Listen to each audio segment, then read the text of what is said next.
आज से 25 बरस पहले आई थी फिल्म खूबसूरत। ये वो खूबसूरत फिल्म थी जिसमें था ये गाना, हे शिवानी तू लगती है नानी। इस फिल्म के लेखक और निर्देशक थे संजय छेल। बहुत खूबसूरत हो। संजय छेल ने लिखी हैं कई महत्वपूर्ण फिल्में। मैं कोई ऐसा गीत गाऊं कि आरज़ू जगाऊं अगर तुम। आपको याद होगी फिल्म रंगीला। जाने माने लेखक, निर्देशक और गीतकार संजय छेल विविध भारती के स्टूडियो में आपसे मुखातिब हैं। इनसे बातचीत की है ममता सिंह ने। आज सुनिए दूसरी कड़ी। दोस्तों नमस्कार। विविध भारती के स्टूडियो में आज एक ऐसे कलाकार की आमद है जो लेखक हैं, निर्देशक हैं, गीतकार हैं, जो कॉलमिस्ट हैं, थिएटर एक्टर हैं, जिनकी फिल्म है खूबसूरत, जो है बेहद खूबसूरत, जिसके 25 बरस हो रहे हैं। वो हैं संजय छेल। संजय छेल जी, आपका विविध भारती के स्टूडियो में बहुत बहुत स्वागत है। नमस्कार। नमस्कार, thank you so much. Sanjay Chhel ji, yes boss में अजीज मिर्जा साहब का निर्देशन था, उनसे कैसे मुलाकात हुई? आप कैसे जुड़े या फिर कैसे आपको उन्होंने फिल्म में? मेरे ना थिएटर के मित्र थे, एक बड़े अच्छे कॉमेडियन भी थे, उनकी नुक्कड़ सीरियल में भी थे, काफी फिल्मों में भी आपने देखा, अमृत पटेल जी। तब मेरा एक गुजराती प्ले आया था, वो चला नहीं था, तो मैं बड़ा उदास था और तभी हिंदी सीरियल के लिए मैं कोशिश करता था। तब तो एक चैनल थी दूरदर्शन जी। और मेट्रो भी कुछ खुल गई थी। दिल्ली के धक्के खाता था, गुजराती होने की वजह से हिंदी लेखन में चांस नहीं मिलता था। मुझे कहा कि नुक्कड़ वापस बन रही, तुम जाके लिखो, वहाँ बहुत राइटर की जरूरत है। तो मैंने कहा कि वो इतने बड़े हैं, कुंदन शाह और मिर्जा, अजीज मिर्जा, सईद मिर्जा, वो मुझे क्यों काम देंगे? तो मैं गया ही नहीं। आप इसे इन्फीरियरिटी कॉम्प्लेक्स कहो या डर कहो, जो भी कहो, तो भी नसीब ये होता है ना कि हफ्ते के बाद वापस वो मिले जी। तो बोला आप मिलेंगे नहीं अजीज मिर्जा को? मैंने कहा नहीं, मैं गया नहीं। बोला आपको नंबर दिया था जी। मैंने कहा यार मुझे ऐसा लगता है कि कहाँ मुझे चांस मिलेगा, तो अब भी फोन करो।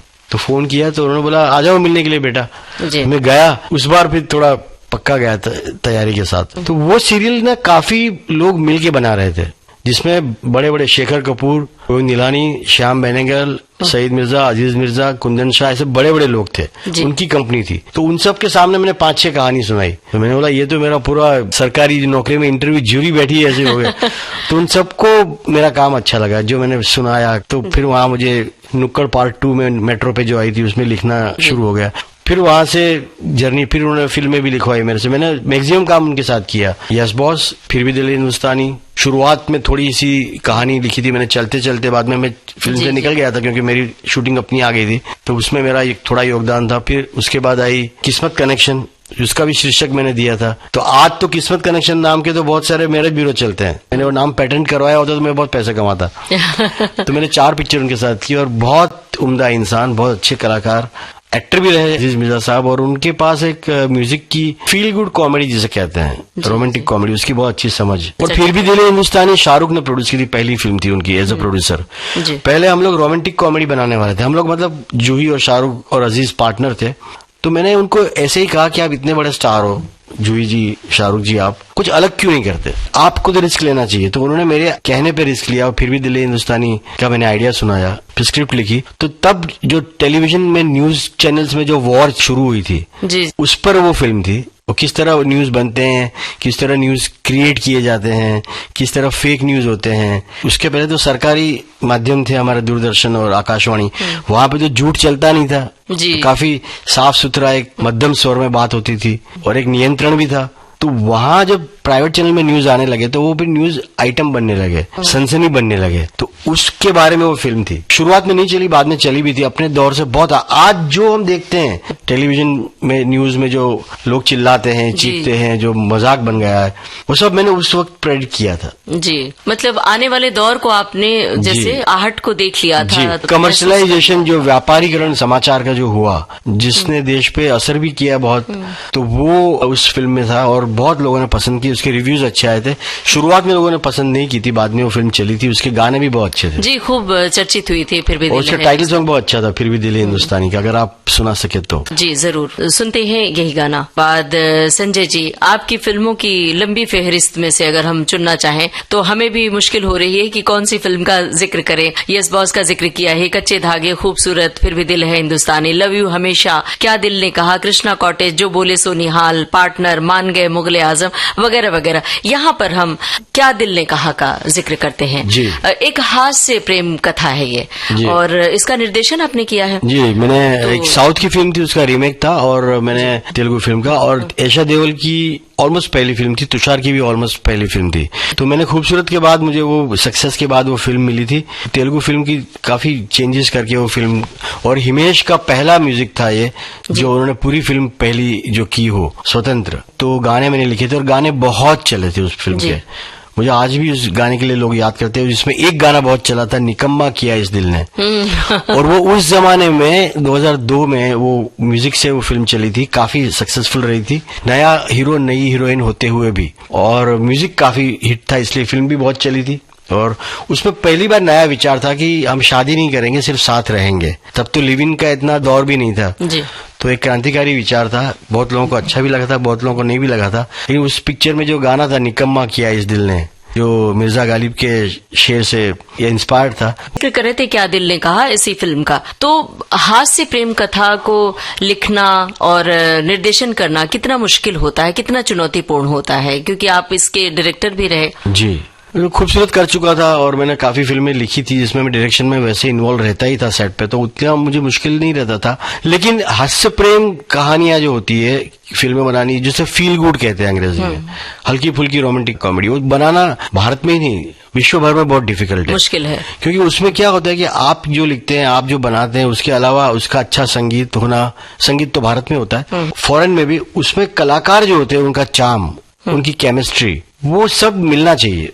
तो वो तलवार की धार पे चलने जैसा, कि वो उसमें ऐसा नहीं है कि हाँ ठीक है, अच्छी बनी, ठीक है, ठीक वाली बात नहीं होती जी जी, या अच्छी या बुरी है, वो तक हाँ, पहुंचे, हाँ, असर करे। उसमें डायरेक्ट मौत है, या आप आर या पार हो जी। तो सबसे एक्शन फिल्म में ऐसा नहीं है, ड्रामा में ऐसा नहीं है, जी। तो ड्रामा का अपना एक पावर होता है। आप अपनी माँ के बारे में बात करोगे, मैं अपनी माँ को याद करके रोऊंगा, तो वो इजी है, इमोशनल चीजें इजी है। हंसाना डिफिकल्ट है, और उसके साथ रोमांस तो और डिफिकल्ट है। तो उसका जो एमालगेमेशन, उसका जो मिश्रण करना होता है, आपके व्यक्तित्व में भी होना चाहिए, आपके कलाकारों में भी वो होना चाहिए, और कलाकारों में कन्विक्शन भी होना चाहिए। अगर कलाकार उस बात में बिलीव नहीं करेंगे तो ऊपर ऊपर का रह जाएगा। तो मुझे सौभाग्य से सब डायरेक्टर्स भी ऐसे मिले जिसने ऐसी फिल्म, राम गोपाल वर्मा, अजीज मिर्जा और डेविड धवन। जी जी। और डेविड धवन ने भी मेरे साथ पार्टनर फिल्म मैंने लिखी, पार्टनर के डायलॉग्स बहुत पॉपुलर हुए, गाने भी पॉपुलर हुए। जी बिल्कुल। और उसमें एक टाइटल सॉन्ग था, वो भी अगेन गाने को सब और लिख रहे थे गीतकार, और जब पार्टनर टाइटल ऐसा था कि उस पर गाना बन ही नहीं रहा था, तो कहा अभी आप ही लिखो जी, आपने ही टाइटल दिया है तो आप ही बनाओ। सबसे ज्यादा तो मुझे पता है फिल्म में क्या है, और मैं गीत भी लिखता था, मेरे गीत काफी हिट भी हुए थे, मोहब्बतें मिर्ची हिट हुआ था, कृष्णा कॉटेज के हिट हुए थे। तो मैंने कहा कि ठीक है लिखता हूँ, तो फिर मैंने do you want a partner गाना लिखा जी, और वो भी बहुत चला। उसमें मजा ये है कि शुरू होता है अंग्रेजी में, do you want a partner, do you want a partner, love me से, ठीक, उसके बाद जो एकदम शुद्ध हिंदुस्तानी गाना है, जी जी, दिल धड़क ये मोहब्बत, उड़ता जा रहे बेहिसाब तू, और उसमें प्रेम नगर का बड़ा कठिन रास्ता जी, और एक लाइन थी उसमें, लेकिन किंतु परंतु बंधु, ये किशोरदा बोलते थे, ऐसा कुछ वो बोलते थे, तो मैंने उसको मीटर में लिखा, लेकिन किंतु परंतु बंधु, सामने वो आती है, दिल में धड़कन मुंह में जुबा, सांसें खो जाती है, समथिंग लाइक दैट। जी जी। तो वो गाना बहुत अच्छा था, आप सुनाएंगे तो बहुत मजा आएगा। जी बिल्कुल। अगर आपको याद हो, कुछ गुनगुनाते हो तो आप गुनगुना कर सुनाए। कभी कभी कभी कभी मैं यूं ही सोचता हूँ, hello hi how are you से आगे कभी बढ़ सकता हूँ, उड़ती जुल्फे होठ शबनमी, उड़ती जुल्फे होठ शबनमी, रातें वो प्यार की।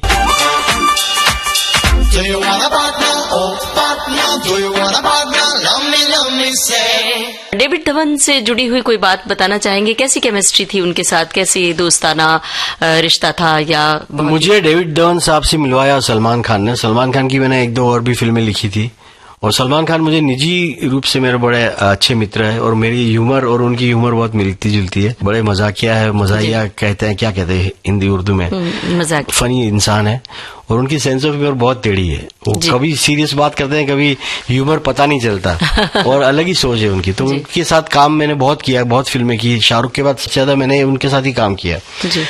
तो उनकी एक फिल्म थी मैंने प्यार क्यों किया, तो वो शुरू हो चुकी थी लेकिन वो लोग स्क्रिप्ट से कुछ खुश नहीं थे या कुछ था। तो मुझे सलमान जी मिले और उनका कि तुम फिल्म लिखोगे, और तब मैंने एक सीरियल प्रोड्यूस की थी जिसमें मुझे भारी नुकसान भी हुआ था, तो मुझे पैसे की जरूरत भी थी।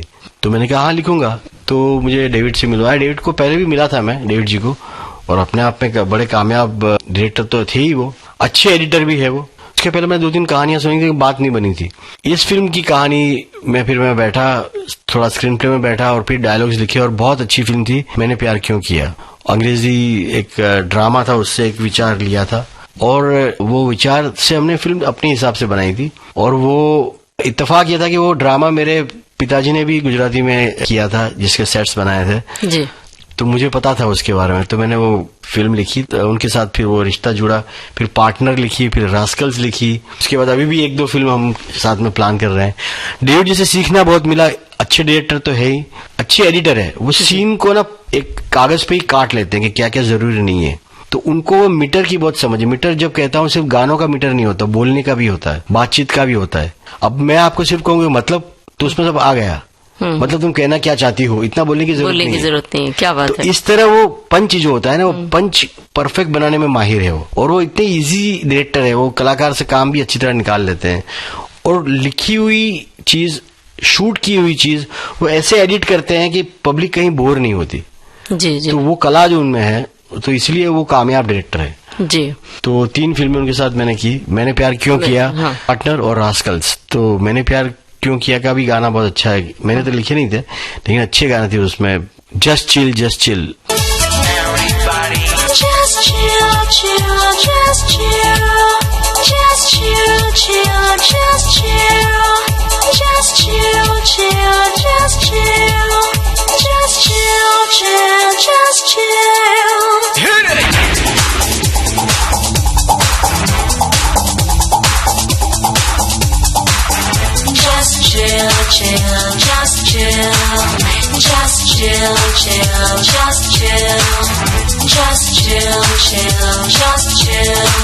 सोनिया दिल से मिला ले, सोनिया दिल से मिला ले दिल।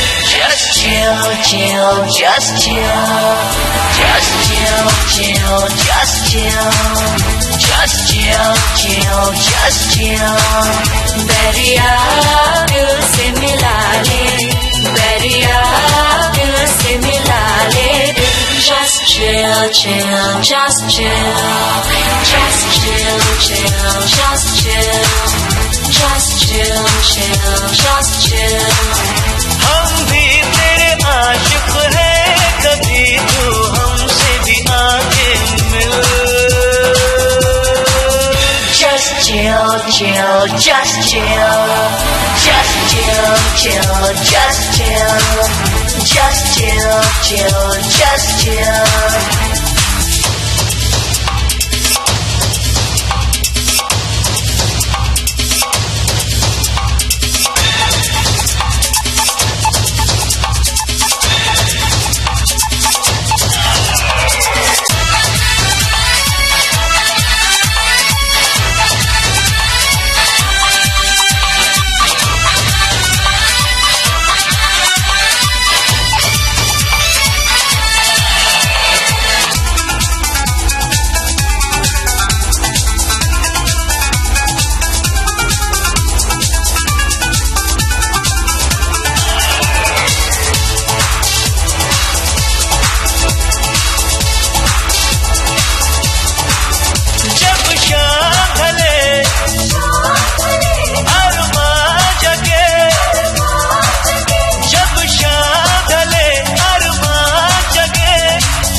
चले दिल रुबा,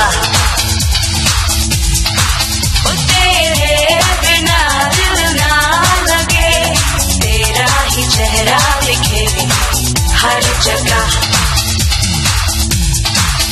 जानी जानिया तेरी अदा है, जानिया तेरी अदा है कातिल। Just chill, chill, just chill, just chill, chill, just chill, just chill, chill, just chill। Salman Khan का जिक्र किया आपने, सलमान खान के साथ कौन कौन सी पिक्चरें की है? एक एड फिल्म डायरेक्टर है कैलाश सुरेंद्रनाथ, वो मेरे मित्र हैं, सलमान के और शाहरुख के भी मित्र है। तो उन्होंने एक फिल्म बनाई थी लव यू हमेशा, जो मैंने लिखी थी जी। तो उस दौरान उनको मेरा काम पसंद आया था और तब मेरी खूब फिल्में तो चल गई थी काफी एज ए राइटर, और खूबसूरत रिलीज होने वाली थी और गाने वाने अच्छे चलने लगे थे, तो फिल्म भी हॉट थी। तो सलमान ने मुझे मिलने बुलाया, मुझे बिल्कुल याद है वो हम दिल दे चुके सनम का डबिंग कर रहे थे जी। तो मिला, तो पहली मीटिंग हमारी, वैसे तो पहले बहुत बार मिले थे, तो पहली मीटिंग में हमारी ट्यूनिंग हो गई, दोस्ती ही होगी। उन्होंने कहा कि ये फिल्म तुम लिखो, साउथ की रीमेक है, वो डायरेक्टर साउथ का है, तो लिखी थी कहीं प्यार न हो जाए। तो वो गाने हिमेश में ने गाने कुछ किए थे उसमें, और वो फिल्म भी अच्छी गई थी और वो भी रोमांटिक कॉमेडी थी। बाद में उन्होंने मेरा नाम सुझाया मैंने प्यार क्यों किया के लिए, एंड देन पार्टनर। इसके बीच में एक फिल्म थी प्रियदर्शन की क्योंकि, बहुत अलग फिल्म थी और बहुत ही अच्छी फिल्म थी, उतनी कामयाब नहीं हुई थी। सलमान का बेहतरीन परफॉर्मेंस था और एक सीन था जो नॉनस्टॉप 3 मिनट उनको बोलना था, संगीत क्या है, संगीत कोयल है, कोई संगीत ये है, संगीत वो है, वो उन्होंने पूरा याद करके एक सुर में एक टेक में किया था। जी जी। अक्सर वो सीन तोड़ तोड़ के करते हैं, सलमान उस तरह मेहनत नहीं करते, अपने स्टाइल में होते हैं। उस सीन के लिए वो उसमें किरदार भी उन्होंने एक मानसिक रोगी का किया था जी जी। क्योंकि फिल्म बहुत अद्भुत फिल्म थी, प्रियदर्शन बहुत अच्छे डायरेक्टर। उसमें मैंने गाना लिखा था, वो आप सुनाइए तो बहुत मजा आएगा। वो भी गाना बन नहीं रहा था, कोई और लिख रहा था, तो हैदराबाद तक हिमेश को आना पड़ा था कि यार इस गाना अभी करना है, शूट यहीं करना है ऊटी जाके, तो अभी इसको जल्दी बनाना है, कैसे करें।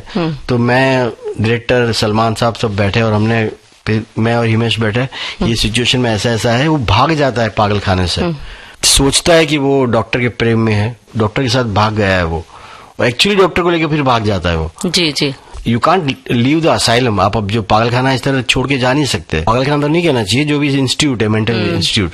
और वहां वो गाना गाता है कि आज जिले एक पल में सो जन्म। क्योंकि फिल्म का जिक्र आपने किया, लेकिन इसके गाने खूब चले थे, गाने खूब बजाए गए थे, विविध भारती से भी खूब प्रसारित किए गए थे, बाकी गाने भी बहुत अच्छे थे उसके। तो इस गाने को लिखना कितना मुश्किल था आपके लिए? मानसिक रोगी एक डॉक्टर को लेकर निकलता है बाहर, एक विद्रोही है एक किस्म का, और उसका स्वप्न है और वो एक दिन गुजारता है, तो वो गाना नॉर्मल तो नहीं हो सकता, तो उसका तो स्वप्न ही है। तो फिर मैंने कहा कि फिर इसको रोमांटिक गाना ही बनाते हैं, जो उसके मन में है, जो बाद में तो वो बोल नहीं पाएगा, तो उसकी कल्पना की जो उड़ान होती है, तो वो मैंने बनाया, लिखा, और उसी वक्त हिमेश जी ने ट्यून बनाई जी, और रिकॉर्ड किया गया और बहुत चला वो गाना। हम आपसे संजय जी जानना चाहते हैं, गानों की भी लंबी फहरिस्त है, कृष्णा कॉटेज फिल्म के गाने आपने लिखे जी, तो उससे जुड़ी हुई कोई यादगार घटना बताना चाहेंगे? यादगार घटना तो यही है कि एकता कपूर जी से पहचान हुई थी, तुषार क्या दिल ने कहा में थे इस वजह से, और वो गाने बहुत चले थे, तो एकता जी ने कहा कि आप इस फिल्म के गाने लिखिए। उसमें सोहेल खान भी थे, हाँ संजय विल राइट। मैंने कभी अनु मलिक के साथ काम नहीं किया था, तो मैं पता नहीं कैसे होगा क्या होगा, इतने बड़े संगीतकार है। जतिन ललित के साथ मैंने काफी काम किया, क्योंकि मैंने काफी फिल्में लिखी भी। हिमेश मेरी उम्र के थे और गुजराती और जानता भी था पहले से जी। अब रही बात, तो अनु मलिक जी तो बहुत सीनियर है, तो मैं गया, लेकिन वो भी बड़े मस्त आदमी, तो उन्होंने तुम लिखो एक, मुझे आइटम चाहिए कुछ, तो मैंने आइटम बनाया बिंदास, तो हाँ ये बिंदास वर्ड पे बनाता हूँ, और ही मेड अ ट्यून, और फिर अंतरे बनाए, और वो गाना होली वगैरह में बहुत चलता है वो गाना, जी जी जी, डिस्को में भी बहुत चलता है वो गाना। मेरा अच्छा नसीब ये है कि मैंने as an assistant director, as a writer बड़े बड़े गीतकारों के साथ काम किया जी, जैसे मजरू साहब के साथ मेरी काफी मुलाकात हुई, आनंद बख्शी जी के साथ बहुत काम किया as a writer, as an assistant director. तो मैंने उन सब से कुछ न कुछ सीखा गीतकार जी के नाते, कि कैसे वो करते थे, कैसे सिचुएशन संभालते थे, कैसे शब्द से खेलते थे, कैसे वो ट्यून में घुल मिल जाते थे, तो वो सारी शिक्षा मुझे काम आई जी। उनसे मुलाकात हुई है मजरू साहब से? मजरू साहब तो मुझे बहुत मानते थे, बेटा ही मानते थे। मैं उनकी आखिरी दौर में एक दो फिल्में जो थी मैंने लिखी थी, संवाद में लिखता था जी, तो मजरू साहब को मैं घर पे भी छोड़ने जाता था, उनकी उम्र हो गई थी, और बहुत ही इमोशनल और बहुत ही साहित्यिक किस्म के इंसान थे। और एक फिल्म थी 1-2 का 4 मैंने लिखी थी शाहरुख की, उसमें रहमान साहब का म्यूजिक था। अब बात है कि रहमान साहब को बिल्कुल हिंदी और उर्दू नहीं आती जी, और मजरू साहब को अंग्रेजी तो आती है, लेकिन अंग्रेजी में आप शायरी कैसे बयां करोगे, और वो तो शुद्ध शायर गीतकार, और उन्होंने ट्यून दी। दूसरा, मजरू साहब बड़े डिसिप्लिन रहमान साहब म्यूजिक करते हैं रात को 12 बजे। जी ये सुना है। तो उनको तो 10 बजे सोने की आदत मजरू साहब को। तो मैं बीच में इंटरप्रेटर या दुभाषिया बन के गया था एज अ राइटर। डायरेक्टर ने कहा आप तुम जाओ संभाल लो सिचुएशन। तो मेरा तो सौभाग्य है कि इन दोनों बड़े आदमियों के साथ बैठने को मिल रहा है मुझे। रहमान के साथ तो 2 पिक्चरें की थी मैंने, दौड़ और रंगीला, तो जानते थे। लेकिन मजरू साहब के साथ मैंने पहली फिल्म की थी। इसके अलावा भी 1-2 फिल्म की थी। लेकिन ऐसे काम करना, उनको इससे गाना लिखवाना मुश्किल। जी पापा नहीं, मेरे सबके दादा 1943 से जो गाना लिख रहे हैं, मतलब 2001 की बात थी। ये ले गया उनको मद्रास, तब का चेन्नई है, मतलब जो भी नाम है। तो रात को तो बहुत परेशान कि अब कब आएगा, मुझे ट्यून दो फटाफट, क्या करना है बताओ। मेरा सर थोड़ा रुक गया। फिर उनसे मैंने बातें की, फिल्मों की पुरानी बातें, ये वो। रहमान साहब आए, उन्होंने एक तमिल गाना सुनाया, बहुत अच्छा गाना था, और उसके बोले इस मीटर पे लिखना है। सिचुएशन की बात तो अंग्रेजी में हुई उन दोनों के बीच में। अब ये गाना है, तो गाना ऐसा कुछ था, तमिल श्रोता हो तो माफ करना, मैं सिर्फ मीटर के लिए बोल रहा हूँ कि ऐसा कुछ आड़ा टेढ़ा कुछ था। तो मजरू साहब ने कहा आप इसको लिखो हिंदी में। तो मैंने कहा इसको क्या, तो मैंने लिखा जो भी था, जितना समझ में आया तमिल शब्द तो लिखे मैंने, जितना कान में पड़ा। तो उन्होंने गिना मीटर ऐसा और बोला लिखो कि तिरछी नजरों से न देखो आशिके दिलगीर को, कैसे तीर अंदाज हो सीधा तो पकड़ो तीर को। क्या बात है। संजय जी हमें बताइए, आनंद बख्शी साहब से भी आपकी मुलाकात हुई, मुलाकात की क्या याद है, और उनके किसी गाने का जिक्र करना चाहेंगे जो आप। आनंद बख्शी साहब को तो मैं जब असिस्टेंट था तब मिला था मैं 91-92 में, जब मैं रमेश तलवार साहब को असिस्ट कर रहा था, और साहिबा पिक्चर के गाने वो लिख रहे थे, और शिव हरि का म्यूजिक था, और संजय दत्त, ऋषि कपूर और माधुरी। मैं तो तीसरा असिस्टेंट था, और उस वक्त तो मैंने कुछ लिखा भी नहीं था, और हमें तो स्क्रिप्ट को छूने की भी इजाजत नहीं थी। वो दौर थोड़ा ऐसा था कि भाई हिंदी वाले थोड़े हैं, मतलब उस तरह का था। बहुत यंग था मैं, कॉलेज से निकला था, तो मुझे क्यों कोई सीरियसली लेता भी। तो रमेश तलवार साहब की बड़प्पन थी कि उन्होंने मुझे असिस्टेंट भी बनाया। तो मैं सिटिंग में जाता था तो सुनता था उनकी बातें, किस तरह सिचुएशन पे वो गाने बनाते थे। ये वो एक बार ऐसा हुआ कि रिकॉर्डिंग होने जा रही थी जी, और मैंने कान में रमेश तलवार डायरेक्टर को कहा कि सर आपने जब गाना बन रहा था तब कहा था कि ये जो हीरो की एंट्री है, ऋषि कपूर की एंट्री है फिल्म में जी, उसका परिचय है इन अ वे, और उसमें ये बताना है कि ये लड़का, ये जो व्यक्ति है वो अनाथ है जी, लेकिन वो गाने में नहीं आ रहा है जो बात आनी चाहिए थी जी। तो बख्शी साहब समझ गए कुछ चल रही है बात, क्या कहा है लड़का ने। तो मैंने कहा कि नहीं सर कुछ नहीं, मैं तो डर गया जी। बड़े पहाड़ी ऐसे फौजी किस्म के इंसान थे, और आवाज भी बड़ी बुलंद, साक्षात आनंद बख्शी, तो हम क्या कहे। और डायरेक्टर ने भी कहा नहीं कोई बात नहीं, वो तो बाद में हम सीन में ले लेंगे, रिकॉर्डिंग करते हैं, क्योंकि गायक बैठे हुए हैं। नहीं बताओ क्या कहा। तो फिर मैंने कहा डरते डरते कि ऐसा इसमें आना चाहिए था, लेकिन हम आगे सीन में कहीं कर लेंगे। तो नहीं 2 मिनट रुको, बाहर गए जिसे ये स्टूडियो है रिकॉर्डिंग, सोचा और बोला ये लाइन लिखो। वो लिखवाते थे क्योंकि वो उर्दू में लिखते थे जी जी। तो बोला लिखो बेटा, पेन से लिखवाया ऐसा पेपर पेन पे। तो वो गाना था बांसुरी ये बांसुरी नहीं बांसुरी ये है मेरी जिंदगी, बहुत अच्छा पहाड़ी फोक शिव हरि जी ने म्यूजिक दिया था। आई थिंक हरिहरन ने गाया था, बांसुरी ये बांसुरी नहीं बांसुरी ये है मेरी जिंदगी। तो उसमें उन्होंने एक लाइन ऐड की सिर्फ, जिसमें वो डायरेक्टली नहीं कहते कि लड़का अनाथ है या व्यक्ति अनाथ है, वो कहता है आई नहीं कभी कोई चिट्ठी मेरे नाम की। क्या बात है। आई नहीं कभी कोई चिट्ठी मेरे नाम की ये है मेरी जिंदगी, ये है मेरी जिंदगी।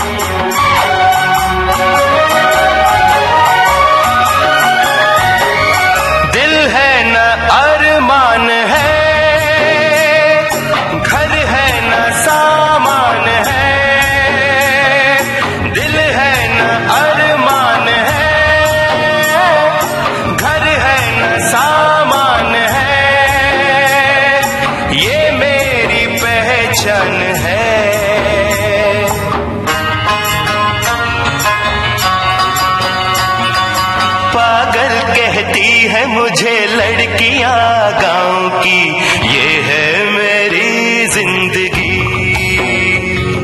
ये बांसुरी, ये बांसुरी नहीं बांसुरी।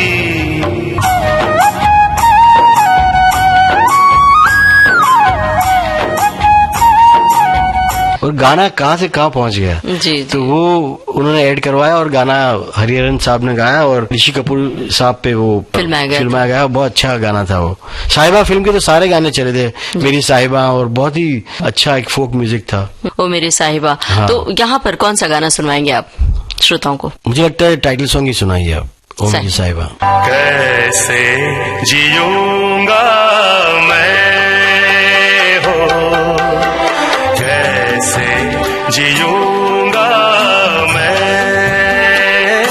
अगर तू ना बनी मेरी साहिबा, मेरी साहिबा, मेरी साहिबा।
संजय जी, जो बोले सो निहाल 2005 की फिल्म, पार्टनर का जिक्र किया आपने, 2007 में आई थी, किस्मत कनेक्शन, और भी बहुत सारी फिल्में हैं, लंबी फहरिस्त है जिसकी कहानी आपने लिखा जी। और सरकार के बारे में आपने बहुत सारी यादें भी साझा की है, हमने देखा सोशल मीडिया पर, बहुत वायरल भी हुआ है। वो इमरजेंसी के बारे में फिल्म थी तो वो संभल के भी लिखनी थी, और उसके संवाद मैंने लिखे थे, बहुत ही अच्छे संवाद थे और बहुत ही अच्छी फिल्म। मधुर भंडारकर साहब के साथ तो मेरी पहले से, या रंगीला में वो असिस्टेंट थे राम गोपाल के जी, तो तब से दोस्ती। फिर दिल तो बच्चा है लिखी उनके लिए मैंने, हीरोइन फिल्म का टाइटल सॉन्ग लिखा वो अगेन जी। बाकी सारे गाने किसी और ने लिखे थे, हीरोइन टाइटल पे गाना नहीं बन रहा था तो मेरे पास आया। वो लिखी भी फिल्म किसी और ने थी, संजय हीरोइन गाना मुझे बना के दे, तो मैंने हीरोइन पे लंबा गाना लिखा जी, पोस्टर के जंगल में, और पूरा गाना लिखा जी, बिस्तर की सिलवट में तन्हा सी रहती हूँ मैं हीरोइन हूँ। और वो गाना फिर सलीम सुलेमान जी ने अच्छा कंपोज किया और करीना जी पे वो शूट हुआ और बहुत चला वो गाना। तो एक गाने की झलक तो जरूरी है सुनवाना। पोस्टर के जंगल में, मेकअप के दलदल में, मैं हीरोइन हूँ। संजय जी, ये गानों की बातें हुई, हम ये जानना चाहते हैं कि आपकी निर्देशित बहुत सारी फिल्में हैं, गाने बहुत सारे लिखे हैं जिनमें कहानी है आपके, तो ये कितना मुश्किल होता है? डायरेक्टर कोई और होता है, कथाकार आप होते हैं, इसमें किस तरह के चैलेंज होते हैं? मुश्किल तो होता है, थोड़ी खींचातानी भी होती है, लेकिन जो कन्विंस कर सकता है, वो जो मनवा सकता है अपनी बात, वो मनवा लेता है जी। और आप मनवा लेते हैं? मैं मनवा लेता हूँ। और इसमें बहुत बार एक्टर जो होता है उसका भी से होता है जी। और हमारी फिल्म लाइन में एक बात बड़ी प्रचलित है, ऐसे मजाक में कहते हैं कि भाई जिसकी लास्ट फिल्म हिट हो उसकी बात सही है। क्या बात है। ये जंगल का राज है हमारा। बिल्कुल। और ये भी है, प्रतिभा भी मायने रखती है। हाँ, आपका बॉडी ऑफ वर्क, आपने जो काम किया है वो कितना काम किया है, उससे भी बहुत लोग आपको गंभीरता से लेते हैं जी। और ये एक फिल्म थी पटेल की पंजाबी, हाँ, जो मेरी आखिरी रिलीज हुई थी कोविड के पहले, उसमें मैंने गुजराती पंजाबी कल्चर के बारे में, और मेरे दोनों फेवरेट एक्टर, ऋषि कपूर ने पंजाबी का रोल किया था परेश रावल ने गुजराती का, उसके गाने भी बहुत अच्छे थे, ललित ने बनाए थे गाने, और बहुत गाने भी उसके चले थे, डांडिया सॉन्ग भी चला था, और उसमें एक गाना तो बहुत ही चला था, अखा मिलावे यूं घड़ी घड़ी घड़ी। अभी के तो काफी मशहूर स्टैंड अप कॉमेडियन जो है वीरदास, उसपे, और नई हीरोइन थी पायल घोष, उसपे फिल्माया गया था, हम पिक्चर आया गया गुजराती में बोल देते हैं वो गाना। और एक गाना था जो पूरा शूट नहीं हुआ था किसी वजह से, वो था पार्टी सॉन्ग, सिट्टी मार मुंडिया मार सिट्टी मार जी, जो दलेर मेहंदी साहब ने गाया था। संजय जी, अपने श्रोताओं को बता दें कि संजय जी एक लेखक भी हैं, गीतकार भी हैं, और निर्देशक भी हैं, और कॉलमिस्ट भी हैं, कॉलम भी लिखते हैं, इन दिनों कॉलम लिख रहे हैं। और किताब के बारे में भी बताना चाहते हैं कि आपकी किताब गुजराती में पोस्टर आई थी, जिसे मेरी 12-13 पुस्तक मेरे आ चुके हैं, उसमें से 10-11 पुस्तक तो मेरे आर्टिकल्स के कलेक्शन है जी। उसमें से एक गमता चेहरा, यानी कि चहीते चेहरे, जो मैंने कुछ व्यक्तियों के व्यक्ति विशेष पे लिखे हैं, जिसमें मजरू साहब के बारे में है, जिसमें राजेश खन्ना के बारे में जिनके साथ मैंने काम किया, अच्छा, शाहरुख के बारे में है, ऐसे अलग अलग व्यक्तित्व के बारे में। तो उसको, और मेरी कहानी संग्रह पोस्टर, उसको महाराष्ट्र राज्य का साहित्य अकादमी, हाँ, महाराष्ट्र राज्य साहित्य अकादमी, और अब वो हिंदी में भी संग्रह आने जा रहा है पोस्टर के नाम से जी। और कॉलम लिख रहे हैं, कहाँ पर लिख रहे हैं? मैं दिव्य भास्कर अखबार में कॉलम लिखता हूँ, पिछले 14-15 साल से लिखता हूँ, हफ्ते में 2 बार आती है, बहुत पॉपुलर है। मतलब ऐसा हुआ है कि गुजरात में बहुत लोगों को पता नहीं था कि मैं गुजराती हूँ जी। बहुत लोग मुझे हिंदी में बात करते थे, बाद में उसकी वजह से मुझे लेक्चर्स के लिए लोग बुलाने लगे, सीरियसली भी लेने लगे, और उनको पता चला कि मेरे में गुजराती की भी टैलेंट है। मैंने गुजराती कहानियां बहुत लिखी, लेकिन गुजराती कहानियां पढ़ने वाले वर्ग सीमित होता है। कॉलम की वजह से मुझे बहुत वाइड ऑडियंस या रीडरशिप मिली, और बहुत पॉपुलर कॉलम है अंदाजे बयां और राग बिंदास, जो संडे को और बुधवार को आती है जी। एक लेखक, एक निर्देशक, और एक गीतकार, एक कॉलमिस्ट, संजय छेल खुद को कहाँ पाते हैं? कौन सा पसंद है किरदार? मैं खुद को कहीं नहीं पाता हूँ, हर जगह मुझे लगता है कि मैं अभी भी बहुत कुछ करना, और ये मैं कोई मॉडेस्टी या कोई नम्रता की ढाल लेके बात नहीं कर रहा हूँ। बहुत कुछ हासिल करना था, कर नहीं पाया, अभी करना है। लेकिन मैं गाने लिखता हूँ तब मुझे बहुत मजा आता है, क्योंकि उसमें कोई बर्डन नहीं होता। डायरेक्शन में मेहनत बहुत करनी पड़ती है, फिजिकल मेहनत, 100-200 लोग को लेके चलना पड़ता है, एक्टर्स को संभालना, प्रोड्यूसर को संभालना, पैसे इन्वॉल्व होते हैं, एक वक्फे में फिल्म कंप्लीट करनी होती है, और सारी जिम्मेदारी आप पे होती है, सब आपको सवाल पूछते रहते हैं जी जी। और लेखन में तो मेरे लिए बहुत आसान है संवाद लिखने, स्क्रीन पे लिखना, क्योंकि मैंने इतनी फिल्में लिखी है। मेरी एक फिल्म का जिक्र करना बहुत जरूरी है। वो बहुत अच्छे कैमरामैन है साउथ के और बम्बई के, संतोष सिवन जी। उन्होंने एक फिल्म बनाई थी चिल्ड्रंस फिल्म सोसाइटी के लिए, बाल चित्र विभाग कहते हैं उसको, भारत का जो है चिल्ड्रंस फिल्म एसोसिएशन, उसके लिए बनाई थी हेलो। जी, हेलो का मतलब हम जो टेलीफोन का हेलो कहते हैं वो नहीं, हेलो यानी ईश्वर के पीछे जो आभा होती है ना, जो एक स्वर्ण वर्तुड़ होता है हेलो, तो वो हेलो नाम का एक कुत्ता है और कुत्ता खो जाता है एक बच्ची का, और उस पर वो फिल्म थी। और वो माँ नहीं है उस बच्ची की, और वो शहर में ढूंढती है, शहर में दंगे चल रहे हैं, और कैसे वो बच्ची कुत्ते को कहाँ पाती है, वहां से वो वापस नहीं ला सकती, क्योंकि वो ऐसी व्यक्ति के पास कुत्ता है जिसे उस कुत्ते की ज्यादा जरूरत है। तो उसको नेशनल अवार्ड मिला था, मेरा वो सौभाग्य कि नेशनल अवार्ड भी मिला उस फिल्म को। उसमें एक गाना लिखा था, मेरा गाना है बहाना, हेलो हेलो का तराना, वो बच्चों में बहुत पसंद किया गया था। एकमात्र फिल्म है जो थिएटर में लगी थी बच्चों की और चली थी। और अब इस बातचीत का आखिरी पड़ाव आ चुका है, हालांकि बातचीत लग रहा है कि और भी बहुत सारी बातें आपसे करनी है। टीवी सीरियल्स का जिक्र कीजिए, आपके बहुत सारे टीवी सीरियल्स भी बड़े चर्चित हुए और आपने लिखे भी हैं। और मैंने काफी 25-30 सीरियल लिखी, क्योंकि सीरियल में पैसे बहुत मिलते हैं, सबसे बड़ी बात घर घर पहुंचने को मिलता है।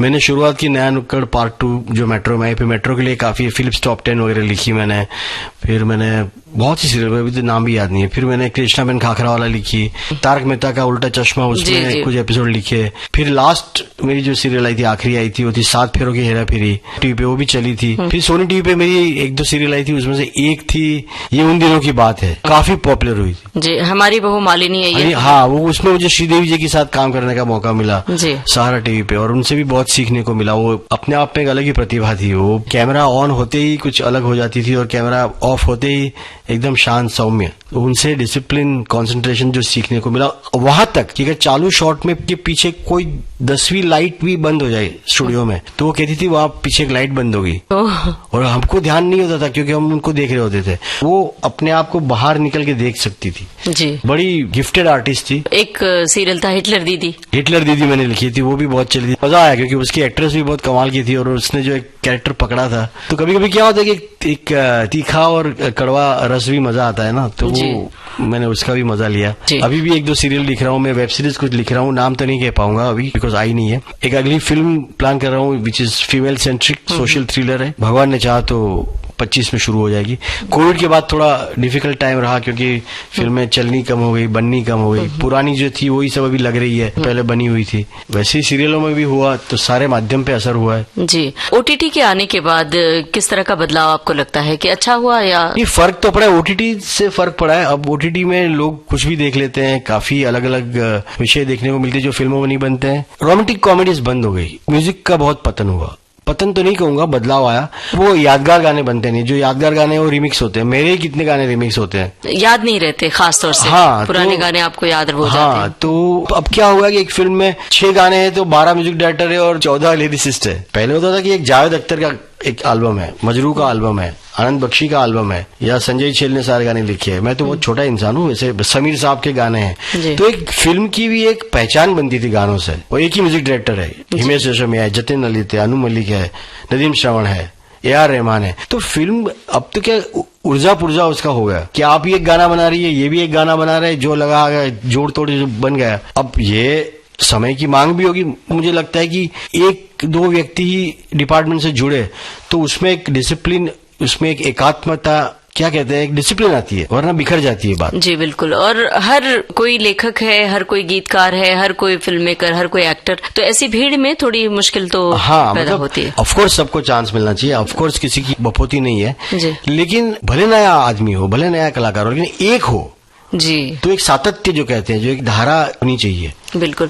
और लिखने के लिए पढ़ना बहुत जरूरी है, जबकि पढ़ना कम हो रहा है आजकल। जिस किसी से बात किया जाए तो ऐसा लगता है कि पढ़ने की श्रृंखला कम हो रही है। आप बताइए। वो टेलीविजन पर भी हुआ है, टेलीविजन न्यूज भी इतने अविश्वसनीय या शोरगुल वाले हो गए हैं, सीरियलें भी एक सी बनती है, और सबसे बड़ी बात है जो हाथ में मोबाइल फोन आ गया, टच फोन, ये स्टोरी कहो वो स्टोरी, तो जो लोगों की मनोरंजन की, कहानियों की, गानों की जो भूख है वो उंगली दबाते मिल जाए। आपको हनुमान चालीसा भी मिल जाएगी, आपको गजल भी मिल जाएगा, और आपको गाना भी सुनने को मिल जाएगा, आपको आयुर्वेद पे भी बात मिल जाएगी, आपको रोमांस का भी मिल जाएगा।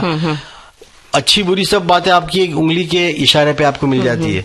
तो आपका जो मनोरंजन का टाइम है, समय है आपके जीवन का, वो सारा उसी में बीत जाता है जी। तो आपकी वो भूख खत्म हो जाती है। इसलिए पढ़ना बिल्कुल कम। पढ़ना तो सबसे वैसे भी कम था। आप किन लेखकों को पढ़ते हैं अभी भी, और किन लेखकों को पढ़ा है? मैं तो बहुत कुछ पढ़ता रहता हूँ। मैं अंग्रेजी में बहुत पढ़ता हूँ, हिंदी में पढ़ता हूँ, मैं गुजराती तो काफी पढ़ चुका हूँ मैं, और अपना तो खुद का लिखा हुआ दोबारा पढ़ा नहीं जाता। लेकिन हिंदी में शरद जोशी को मैं बार बार पढ़ता हूँ। अब फिलहाल में शरद जोशी हिंदी के जो महान साहित्यकार हैं, व्यंग्यकार हैं, उनकी रचनाओं का अनुवाद भी कर रहा हूँ मैं। वो भी मेरी एक कॉलम चल रही है। मुझे लगता है गुजराती में शरद जोशी इतने आए नहीं है, बिंदास कह सकता हूँ कि मुझसे अच्छा शरद जोशी गुजराती में कोई कर नहीं सकता। मैं भावानुवाद उसका करता हूँ, और शरद जोशी जी की सुपुत्री जो है नेहा शरद, जो अपने खुद ही कलाकार है, वो मेरी मित्र है। तो उनको मैंने कहा कि मैं करूँ, तो क्या हाँ करो। मैंने एक दो करके दिखाए भी ताकि उनको अन्याय न हो। वो इतनी बड़ी हस्ती है, तो फिर मैंने थोड़ा बहुत बदलाव करके वो मैं करता हूँ। शरद जोशी के आत्मा को कहीं ठेस न पहुंचे, उनकी लेखन की आत्मा को उस तरह। बिल्कुल। और उसकी भी किताबें अगले साल आ जाएगी, शरद जोशी स्पीकिंग एंड वाह शरद जोशी वाह। जी, दरअसल शरद जोशी एक ऐसे कालजयी व्यंग्यकार हैं। फिल्में कितनी अच्छी लिखी, दिल है कि मानता नहीं जी, फिर उत्सव, फिर सीरियल है ये जो जिंदगी। शरद जोशी तो अपने आप बिल्कुल। एक कॉलम आता था प्रतिदिन, आपको याद होगा, तो उसका इंतजार होता था, और सबसे पहले आखिरी पन्ने पर हम जाते थे कि पहले वो। मैं अक्सर प्रतिदिन से ही अनुवाद करता हूँ, क्योंकि उसकी लेंथ भी बहुत नपी तुली होती है। और मजे की बात है कि उस वक्त भी रास्तों पे जो खड्डे होते थे उसकी बात है, तब भी महंगाई की बात थी, तब भी भ्रष्टाचार की, और आज भी वही है। तो वो कालजयी है। जी जी। चलते चलते हमारे उन श्रोताओं से कुछ कहना चाहेंगे जो सिनेमा की दुनिया में आना चाहते हैं या फिर आ चुके हैं, तो उन्हें किस तरह की तैयारी मांगती है? मैं तो कहूंगा कि बहुत मुश्किल विधा है, बहुत ही डिफिकल्ट प्रोफेशन है। जो कोई आए वो तैयारी कर आए। मैं ये नहीं कहता हूँ कि सबको इंस्टीट्यूट में जाना चाहिए, फिल्म इंस्टीट्यूट में या एनएसडी में, लेकिन बहुत सारी फिल्में देखें। आज तो बहुत आसान है, ओटीटी पर, इंटरनेट पर, तो बहुत सारी फिल्में देखें, हिंदी, अंग्रेजी, यूरोपियन, बहुत पढ़े, लिख के दोस्तों को सुनाएं, अपना काम मांझें, अपने काम को सुधारें। और नाटक, कहानी, गीत करते करते किसी को असिस्ट करना बहुत जरूरी है। जब तक आप फिल्म के सेट पे जाके काम नहीं करोगे, आपको फिल्म का माध्यम समझ में नहीं आएगा जी।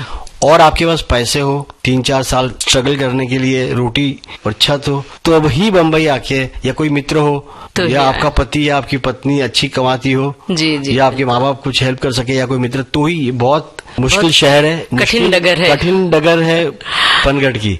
और यहाँ ये इंडस्ट्री भी बड़ी कठिन है। तो किसी को मैं सब्ज बाग, किसी को सपना दिखाऊंगा नहीं।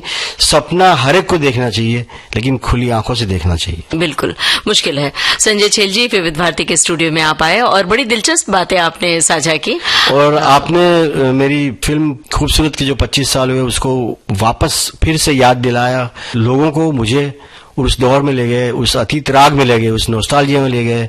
और बहुत अच्छे सवाल आपने पूछे, इसलिए मुझे आपका शुक्रिया अदा कहना चाहिए। आभार, नमस्ते, जय हिंद। जाने माने लेखक, गीतकार और निर्देशक संजय छेल से ममता सिंह की बातचीत की दूसरी और आखिरी कड़ी। रिकॉर्डिंग इंजीनियर डिजिटल अपना बॉम्बे टॉकीज, पिक्चर ही कल्चर है अपना बॉम्बे टॉकीज। रॉकिंग है, रोलिंग है अपना बॉम्बे टॉकीज। सुपर है, डुपर है अपना बॉम्बे टॉकीज।